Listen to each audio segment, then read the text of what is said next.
નમસ્કાર, આપ જોઈ રહ્યા છો સ્પાર્ક ટુડે ન્યૂઝ. આણંદમાં બોરસદ ચોકડી નજીક સરકારી જગ્યામાં પુનઃ ખડકાયેલા કાચા દબાણો હટાવાયા. ગત તારીખ 14 ડિસેમ્બર 2024ના રોજ તંત્ર દ્વારા આણંદની બોરસદ ચોકડી પાસે સોજિત્રા રોડ પરની સરકારી પડતર જમીન પર ખડકાયેલા 300 જેટલા કાચા પાકા દબાણો દૂર કરી અંદાજિત ₹80 કરોડ કિંમતની 20,000 ચોરસ મીટર જેટલી જમીન ખુલ્લી કરવામાં આવી હતી.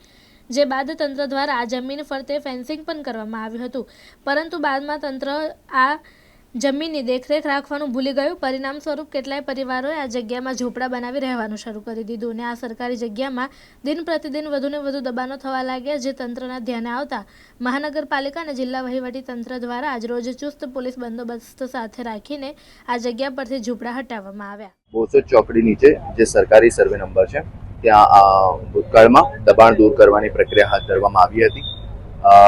ત્યાં ફરી નાના મોટા દબાણ સ્થાપિત થતા આજે ફરીવાર વહીવટીતંત્ર દ્વારા તથા મહાનગરપાલિકાની ટીમ દ્વારા સદર દબાણ દૂર કરવાની કામગીરી માન્ય કલેક્ટર સાહેબશ્રીના આદેશ અનુસાર કરવામાં આવી રહી છે.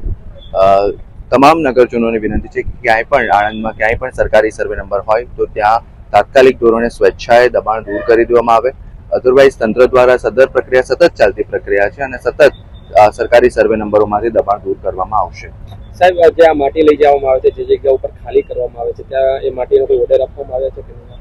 સદર કામગીરી મહાનગરપાલિકા દ્વારા કરવામાં આવી હશે, તો એ બાબતની જાણકારી મેળવ્યા બાદ હું એ પર કમેન્ટ કરી શકીશ.